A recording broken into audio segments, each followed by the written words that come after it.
So the mean stress is equal to the maximum stress plus the minimum stress divided by 2. While the alternating stress is the maximum stress minus the minimum stress divided by 2. Then, considering the maximum or the mean stress and the alternating stress for a type of loading that we are going to have when we consider problems. Like say, for example, that is for a repeated and reverse type of load, our maximum stress is equal in magnitude to negative minimum stress. So therefore, considering the formula taken in here, that is the mean stress is equal to the maximum stress plus the minimum stress divided by 2, which we substitute values in here. That is the maximum stress plus the quantity minus the minimum stress divided by 2, or the mean stress is equal to the maximum stress minus the minimum stress divided by 2, which these two are equal in magnitude, so that is 0/2, or the mean stress becomes 0. While for the alternating stress, that is the alternating stress is equal to the maximum stress minus the quantity minus the minimum stress, or the alternating stress is equal to the maximum stress plus the minimum stress divided by 2, which we can see that the alternating stress is equal to the maximum stress equal to the negative minimum stress. Now, for 0 to a maximum value, that is, our maximum stress is the maximum and the minimum stress is equal to 0. From the formula, Sm is equal to the maximum stress plus the minimum stress divided by 2, our minimum stress is equal to 0. Therefore, the mean stress is equal to the maximum stress divided by 2. And Sa is also equal to S maximum divided by 2. Or we can simply say that for a variable load, so 0 to a maximum, our mean stress is equal to the alternating stress. While if we are going to consider, that is the endurance strength. The endurance strength is taken from, actually, that is the fatigue limit or the endurance limit, which the endurance limit is taken arbitrarily equal to 0.5 SU. So the endurance strength from the endurance limit, which is equal to 0.5 SU, will be affected by a different or by different factors that is affecting the computation or the value of the endurance limit or endurance strength. So, the endurance strength, which is Sm, is equal to that is equal to 0.5 of SU, or the endurance limit, multiplied by size factor, multiplied by the surface factor, multiplied by either due to axial load or due to pure torsion. Axial load or pure torsion. So that we can now have our endurance strength equal to the endurance limit multiplied by the size factor, multiplied by the surface factor, and the axial factor due to axial load and factor due to pure torsion, either of the two, depending on the problem we are going to have. If the problem involves, that is axial load, we will multiply it by the axial load factor. If the problem is in terms of the pure torsion, we will multiply it by the factor due to pure torsion. Of course, the size factor in here, the size factor is arbitrarily taken at 0.85, while the surface factor is taken from figure F5. That is page 583, Design of Machine Elements by Birhill Mooring Page. And this, due to axial loading, the factor due to axial load is arbitrarily taken at 0.8, while the factor due to pure torsion, that is taken at 0.6. That is for considering the endurance strength.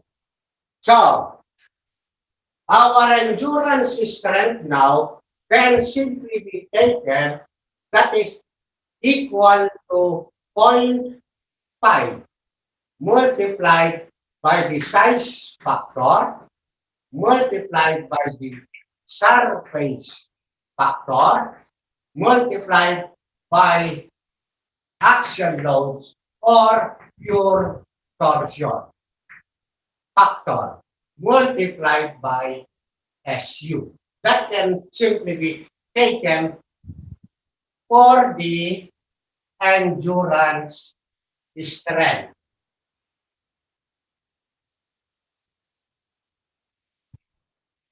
Now, having the endurance strength now, that is the relationship of the mean stress and the alternating stress from the basic formula for considering the stresses. Simple stress, that is axial or tensile or compression, shearing, or bending and torsional stress.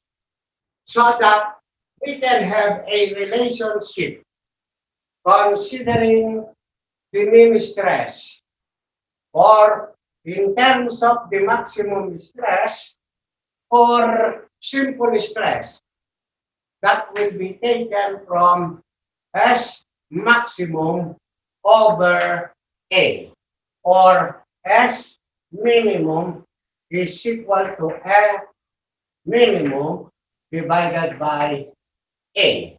Therefore, mean stress can also be taken from mean force divided by the cross-sectional area. Alternating stress can be taken from the alternating force divided by the cross-section.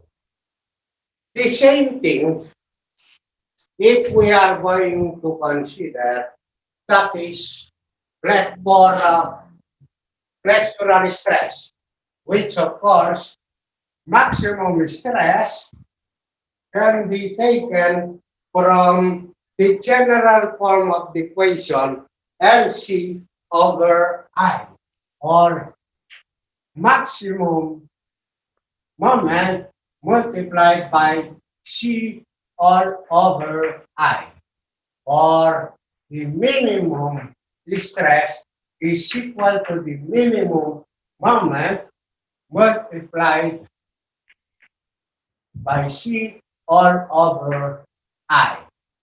Or we can also have mean stress is equal to mean moment multiplied by C all over I, or alternating moment can be taken from alternating moment multiplied by C all over I. Or for torsion, or yes, involving torsion, that is S maximum. This is for bending. This is for torsion. S maximum can be taken from T max, DC all over J, or minimum is equal to T minimum multiplied by C all over J.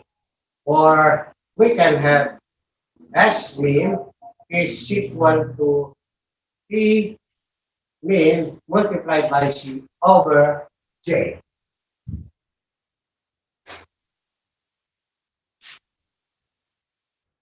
Or the alternating stress is equal to PA multiplied by C all over K for involving torsion and bending.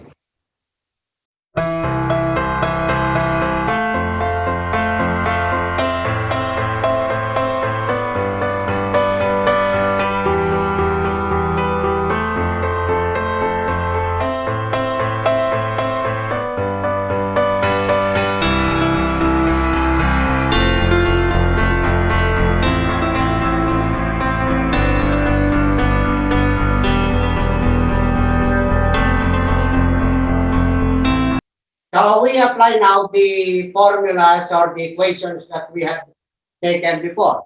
Now in this particular problem, which involves axial load, because it is here subjected to axial load, so therefore we will simply use what we call the Soderberg line equation.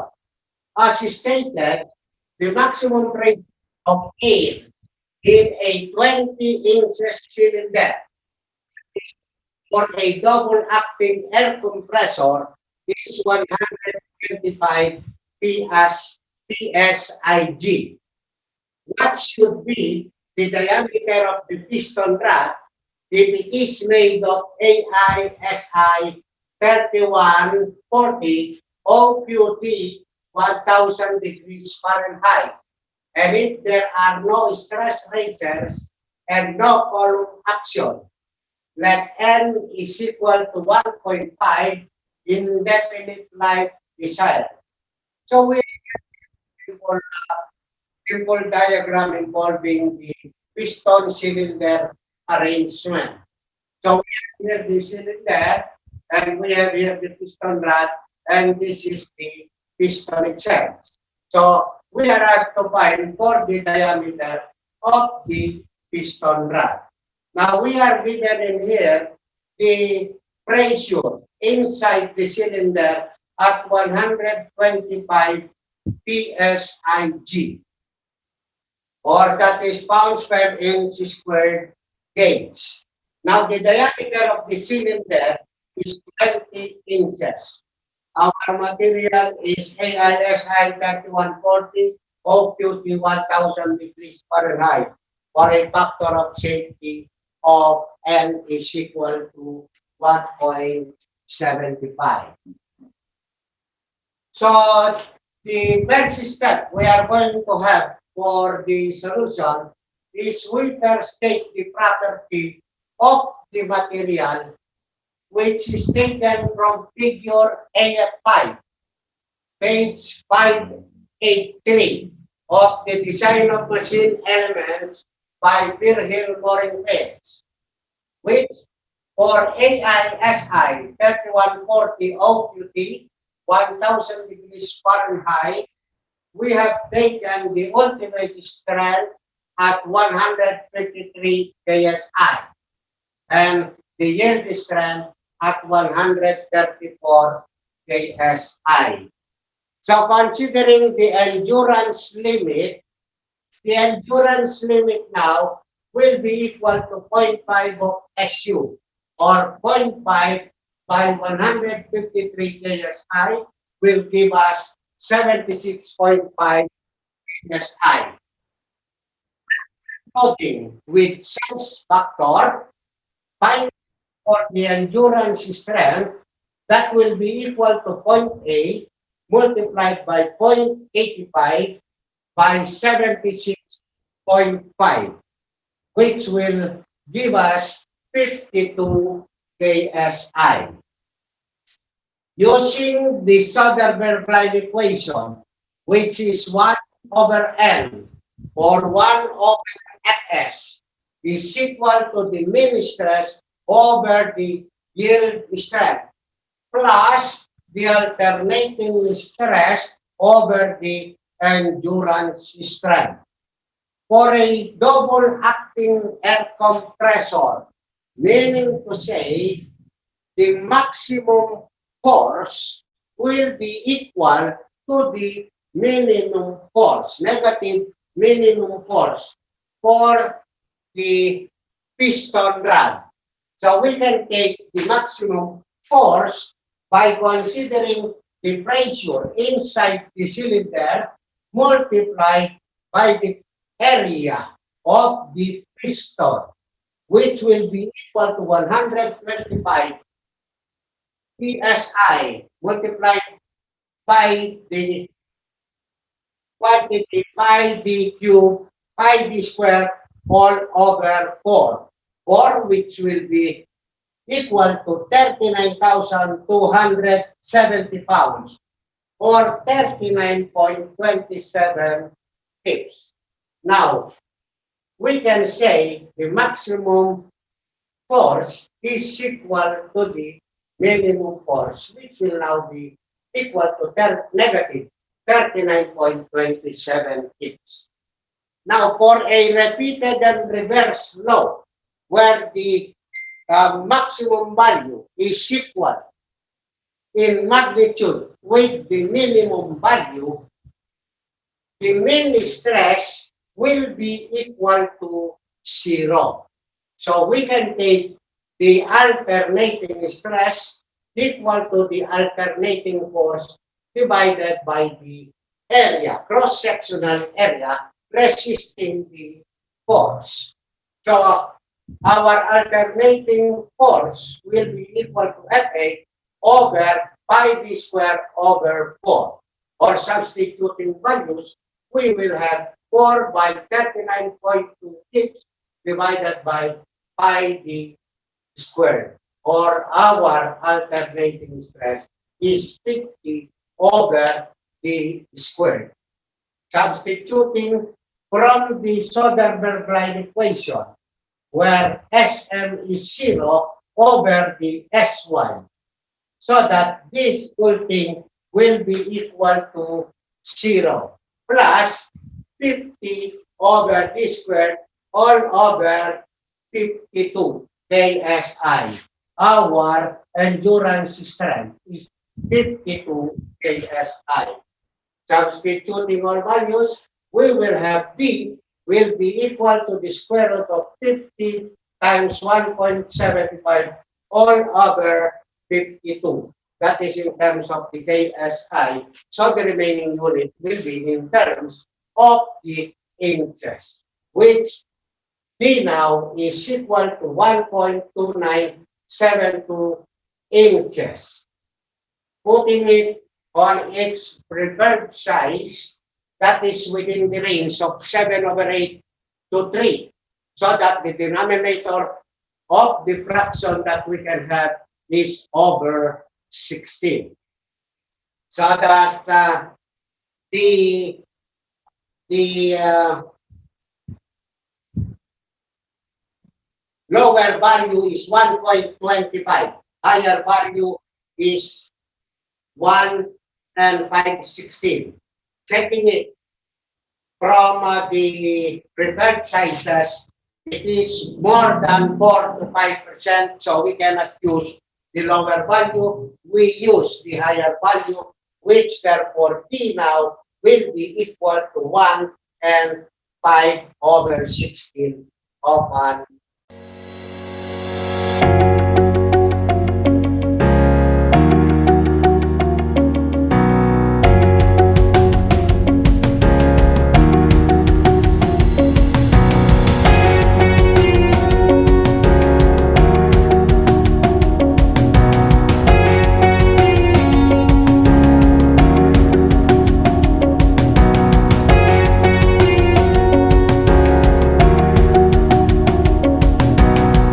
Now we have here a problem which will involve a simple bin.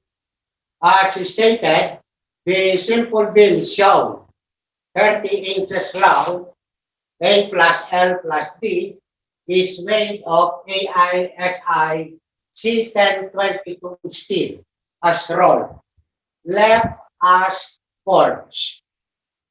At A, which is equal to 10 inches, F1 is 3,000 pounds, is a dead load. At D, which is 10 inches, 2,400 pounds, is a repeated and reverse load. For N is equal to 1.5 indefinite line, and H is equal to 3B. Determine B and H. So we have here the diagram, that is F1, which is 3,000 pounds, is going down, while F2 is 2,400 pounds going down and up. So it is a repeated and reverse load. We have here the reactions R1 and R2. So what we are going to have here is to find for the maximum value of the moment acting on the, and also the minimum value of the moment acting on the beam. So we are given here, that is the total length of the beam is 30 inches. The material is AISI C1022 steel as rolled, left as forged. F1, 3,000 pounds, dead load going down. F2, 2,000 pounds, repeated and reverse, up and down. N is 1.5 and H is 3B. So from table 87, page 576, design of machine element by Birhill Mooring Phase, for AISI C1022 steel as rolled, our yield strength is 54 KSI, and our ultimate strength is 72. From figure AF5, page 583, design of the elements by Birhill Mooring Phase. For as forged, we have taken the surface factor at 0.52. That we can consider the endurance strength to be equal to the size factor multiplied by the surface factor multiplied by the endurance limit, which our endurance limit is equal to 0.5 of the ultimate strength. So that is 0.5, 0.85, 0.52 by 72 will give us 15.912 KSI. So having now the endurance strength, we first consider the maximum value of the moment and the minimum value of the moment. So for F1 and F2 going down, when F1 and F2 are both going down, we find for the value of R sub 1 and R sub 2. Taking the summation of moment at R sub 1 equal to 0. That is F1 multiplied by 3,000 on a clockwise. So that is positive. Plus the 2,400 by 20 on a clockwise. So that is positive. Divided by 30. Therefore, R sub 2 is 2,600 pounds and R sub 1 is 2,800 pounds. So, having the value of R sub 1 at 2,800 pounds and R sub 2 at 2,600 pounds, we project the shear diagram. From zero shear at this point, we will be projected up by the R sub 1, which is 2,800 pounds. So, the value at this point is 2,800 pounds. The same thing at this point, 2,800 pounds. But at this point, if we take this as change of flow point, A, B, C, and D. So at point B, F sub 1 is 3,000 pounds going down. So this is from this point to this point is 2,800 pounds. To make it 3,000, we will have a negative 200 at this point. So from B to C, there is no change on the load. So that will still be negative 200.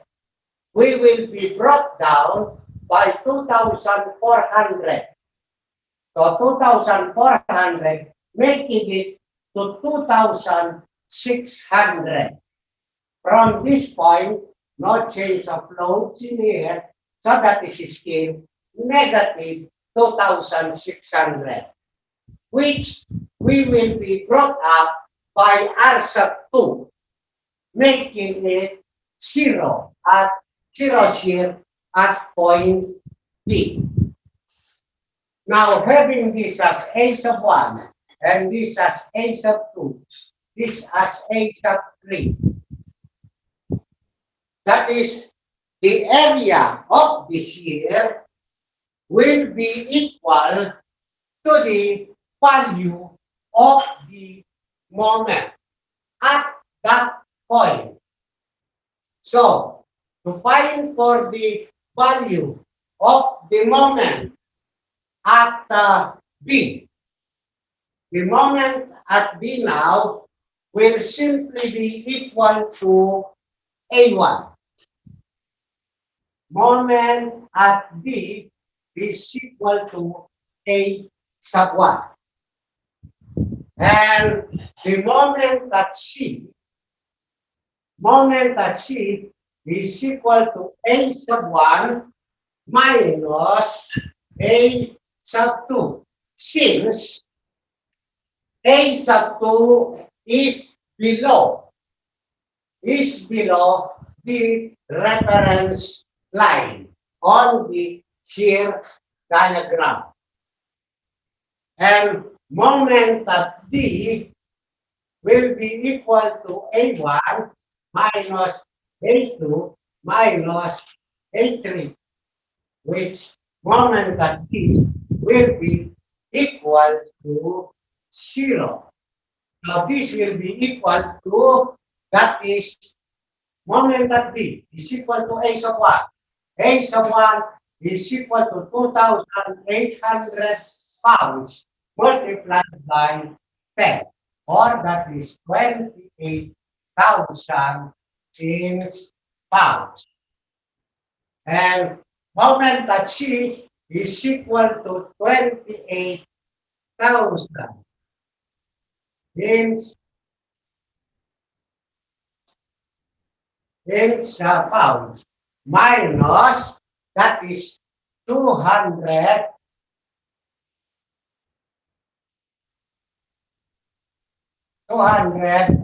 by 10, or that is 26,000, or moment at T will be equal to 0. So we can see here, from 0 moment going up at B to 28,000 inch pounds, then brought down to moment at C at 26,000 inch pounds to 0 at D. So we can say now that the maximum value of the moment at this point is equal to 28,000 inch pounds. So that is our moment maximum, which is 28,000 inch pounds. Now, if we consider that is F sub 2 is going up. In here, we have taken F sub 2 going down. Here, we are going to consider F sub 2 going up. Taking the summation of moment at R sub 1 equal to 0, we will be able to have R sub 2 equal to negative 600 pounds, meaning R sub 2 is going down. And therefore, R sub 1 will be equal to 1,200 pounds going up for R sub 1. Now, for the shear diagram, from 0, we will be brought up by 1,200 pounds here. From A to B. From A to B, there is no change, so that is simply a straight line. We will be brought down by 3,000 pounds, which this is 1,200, projected down to negative 1,800. From B to C, there is no change. At C, we will be brought up by 2,400 pounds. So from 1,800 to 2,400, we will have here a positive 600. Then no change, projected down by 600, having it to be 0 shear at D. For considering the moment at A is 0. So the moment value at this point is equal to A sub 1 here, A sub 2 in here, A sub 3. So the moment here is equal to A sub 1. That is for F2 going up. For F2 going up, that is A sub 1 is equal to 1,200 by 10, or that is equal to 12,000 in pounds. A sub 2 is negative 1,800 by 10, or that is 18, negative 18,000 in pounds. And A sub 3 is equal to 600 by 10, or that is 6,000 pounds.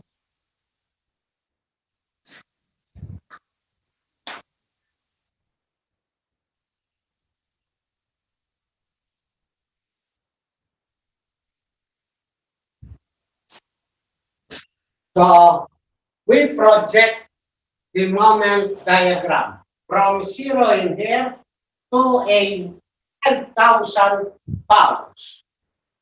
That is equal to A sub 1. The moment at C will be equal to A1, moment at B is A1. Moment at C is A1 minus A2, or that is equal to 12,000 inch pounds minus 18,000 inch pounds, or that will give us a negative 6,000 inch pounds. Moment at B at this point is equal to 0. A1 plus A2 plus A3 equal to 0.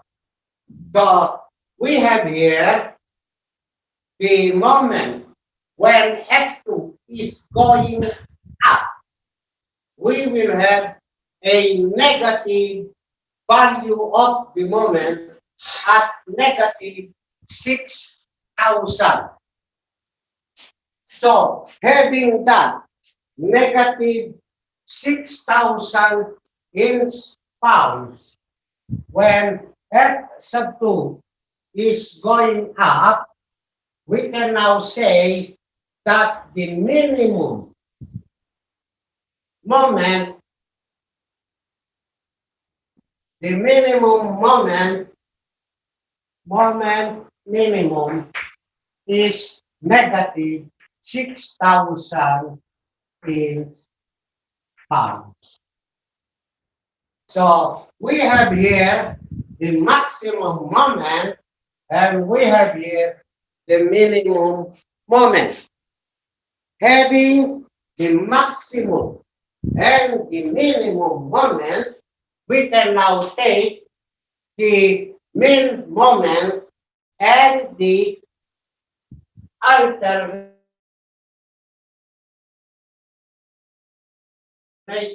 moment. Min moment now is taken from the minimum moment divided, which is now equal to 28,000 inch pounds minus 6,000 inch pounds divided by 2, so that we can have our min moment equal to, that is 11,000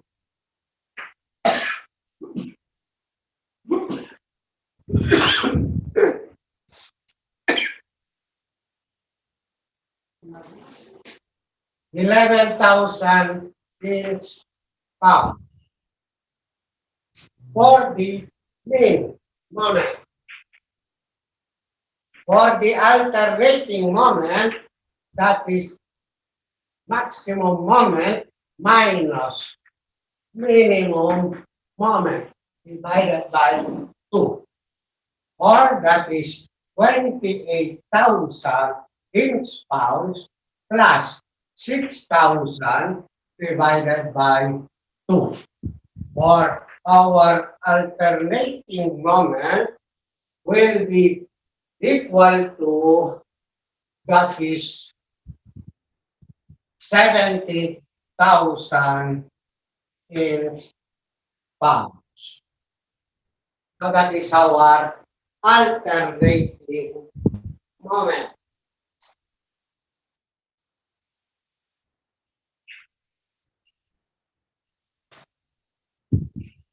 Having the alternating moment and the mean moment from the Soderberg line equation. Using the Soderberg line equation, which is 1 over n is equal to Sm over Sy plus Sa over Sn. Now we have taken already the endurance strength. We have the yield strength. So what we are going to have is the mean stress and the alternating stress. Having the mean moment and the alternating moment, we can have the mean stress equal to mean moment multiplied by C all over I. Where we have taken the mean moment, our C is X over 2. And the moment of inertia is equal to dx cubed over 12. Substituting values, that will be equal to 11,000 in pounds.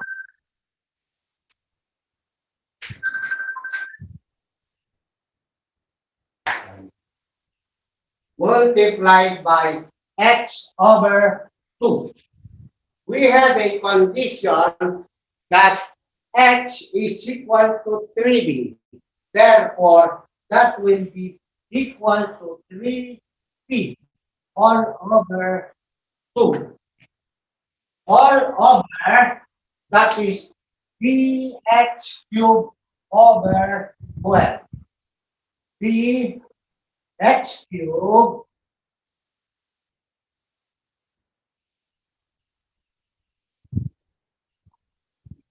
over 12.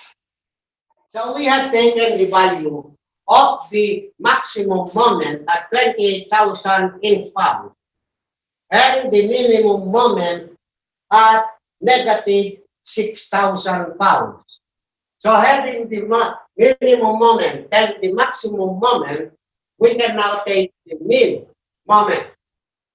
To take the mean moment from the formula itself, maximum moment plus the minimum moment divided by 2. So that is 28,000 inch-pounds. It becomes a negative in here because that is a negative minimum value. So that is 28,000 minus 6,000 divided by 2 will give us 11,000 inch-pounds for the mean moment. Considering the alternating moment, that will be equal to the maximum moment minus the minimum moment divided by 2. The minimum moment is negative, so this becomes positive. 28,000 plus 6,000, that is 34,000 divided by 2, will give us 17,000 inch-pounds. From the Soderberg line equation, 1 over n is equal to Sm over Sy plus Sa over Sn.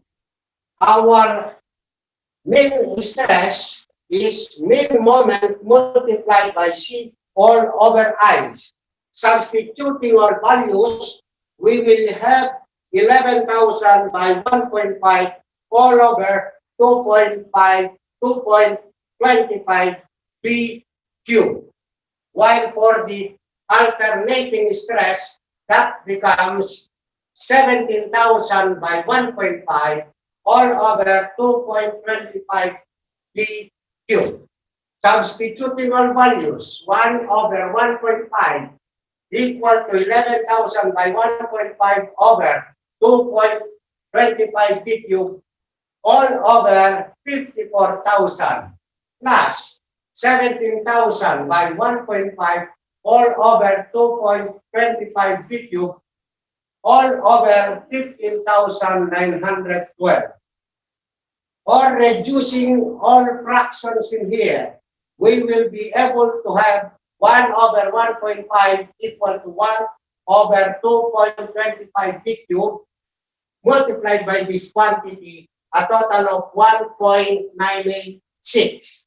9086. So that is 1.5, 1 over 1.5 equal to 1.9086 over 2.25 B cubed. Therefore, B cubed is 19086 by 1.5 over 2.25. B is equal to the cube root of 1.2724. Or B is equal to 1.086 inches. We use B at 1 and 1/8. We cannot use the lower value because that is more than 4 to 5%.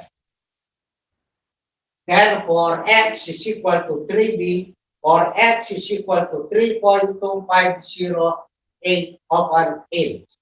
Or we use X equal to 3 and 1/4.